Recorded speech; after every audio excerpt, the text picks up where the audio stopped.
So 3 months and a couple days till I try again. The hard part about it is not letting it affect my Spanish. I know they're two different languages, but there's something about when you're interpreting, like, you kind of have these you have to interpret really fast, you know? So when I'm interpreting in Spanish all day long, I got to make sure that no Portuguese words come in there, you know? So that means I have to work on my interpreting skills in Spanish every day before I even get to court, and find the time to practice interpreting in Portuguese outside of court, so it's tough. So to get my brain right, I got to start eating healthier, because it actually does affect your brain a lot. So I didn't get drunk last night or the night before, just making a mess. So this is where most of the work gets put in as far as preparing. Well, the most time spent preparing for the test is in the car, because I don't know if you have kids or not, but if you do, you'll understand. So, like, I think it's okay for me to study other languages and practice for my Portuguese exam before I get to court to interpret in Spanish each day, as long as I commit to the following. Alright, so I'm gonna let you kind of see what my routine is. It's like a commitment I made to myself. I'm gonna practice interpreting hard stuff to interpret in Spanish every day before I do anything else, because I want to keep those connections established, you know, so when someone says something, I can immediately spit it out in Spanish or vice versa. So I'll show you. Okay, so the first thing I do is shadow in Spanish, just to kind of warm up my Spanish, I guess. Pena de muerte. La pena de muerte. El mundo está dividido entre los que aman la vida y los que se obsesionan con la muerte. Y los que se obsesionan con la El muerte. término medio, El término medio no existe. O se es una cosa, o se es otra. Afortunadamente, el ser humano, desde que siente la primera palpitación de vida, I already know this one. Alright, so the next thing I do is interpret simultaneously from English into Spanish. So I think this is where people get confused. They think that if you're bilingual, or if you speak more than one language, then you can interpret. But if you're bilingual, try to do this. Opening statement. Y'all ready? Prosecution. Ladies and gentlemen of the jury, first of all, I would like to thank you for your patience during jury selection this morning. I'd like to preface my remarks by reminding you that nothing that I say here today is to be considered by you as evidence. We attorneys were not there the day of the incident. We are not witnesses. We just present. So that's simultaneous interpreting. It's like the majority of what we do. But I also, even though we don't simultaneously interpret into the foreign language, I like to practice doing it. No, excuse me. We don't simultaneously interpret from the foreign language into English. But I like to practice doing it anyways, because it helps build up my mental elasticity and my listening skills. Plus, it helps me with my consecutive interpreting, because if I can interpret quickly from Spanish into English, then when they're on the witness stand and I've got time to think, I can do it a lot better. Notas policiales. Salinas, California. Police notes. 13 de febrero Salinas, de California. 1995. February 13th, a las 1995. 13:30 horas. At 1:30 p.m. Fueron arrestadas ayer, jueves Yesterday, 12 de febrero, Thursday, y acusadas de February ratería de 12th, tiendas, María de Los Ángeles María de Los Ángeles Barrientos y Barrientos Adela Concepción and Jiménez. Adela Concepcion Jimenez were arrested El and charged alegado with hurto. shoplifting.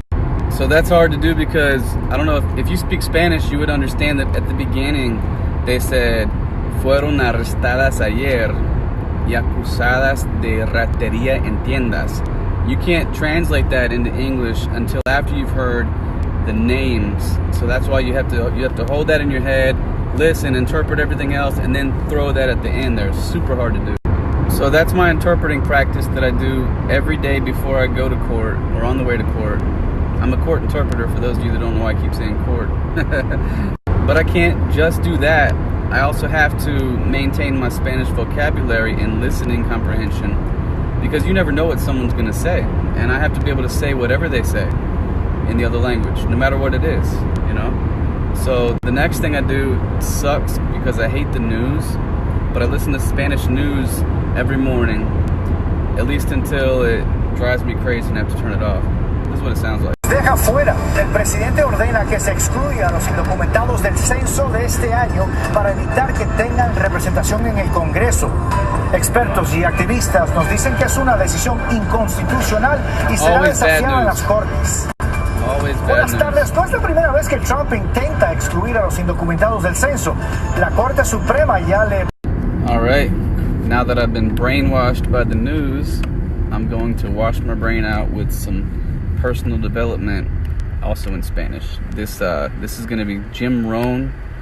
You ever heard of Jim Rohn? He's really awesome. But it's a translation of one of his speeches that I've listened to so much in English. But it's called El Desafío de Tener Éxito, which is Challenge to Succeed in English.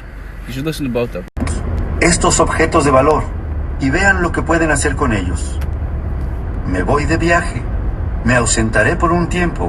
Cuando vuelva, revisaremos. So that sounds like a lot of work, because it is, you know.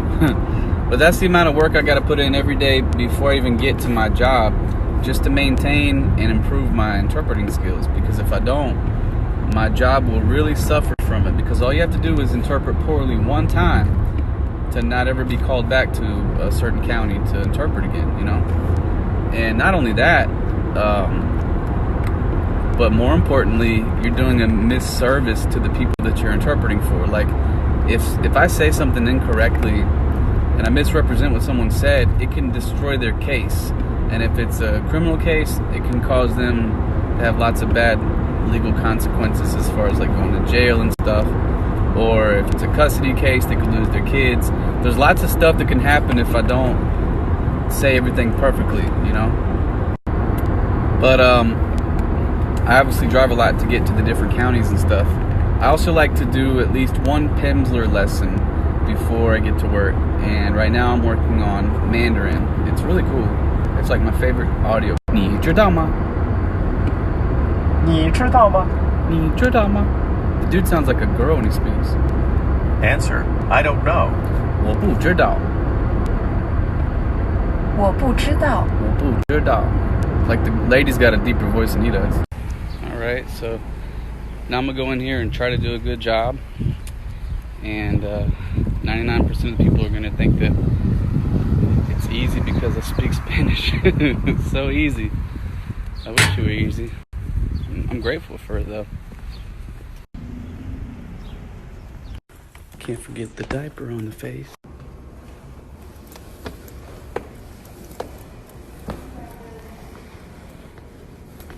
And this is what I call job security, because that is very bad translation. All right, so now is the hard part where I use what's left of my mental energy to work on some Portuguese till I get home.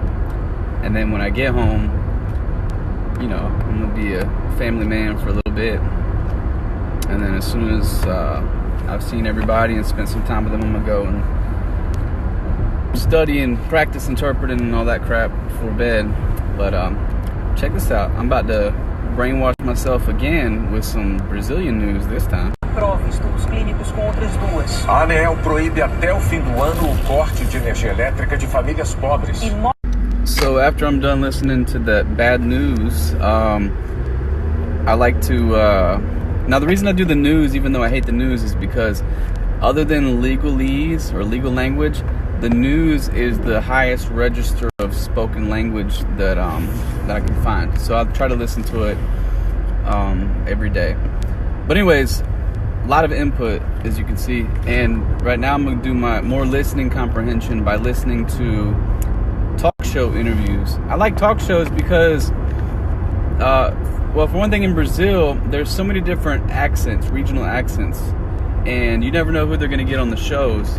So by listening to it, it really helps me to tune my ear into the different types of speakers in Brazil, because it's way different than here. Que a plateia não pode vir, mesmo neste período. É de noite, estamos no ar.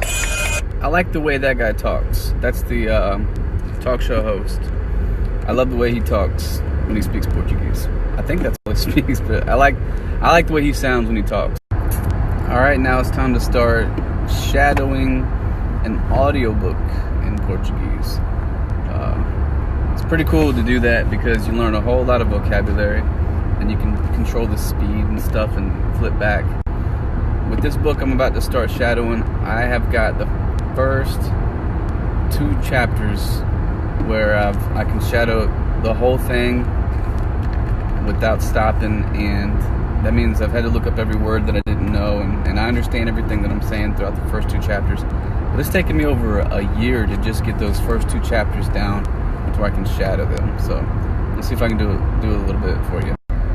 A calçada resplandecia ao luar, enquanto Andrea Douglas Brown apressava-se pela deserta rua comercial. O estalido dos saltos altos rompia o silêncio, quebrando o ritmo com frequência, resultado de toda a vodka que tinha consumido. O ar de janeiro estava gelado e suas pernas nuas doíam de frio. O Natal e o Ano Novo já haviam passado, deixando um vazio gélido.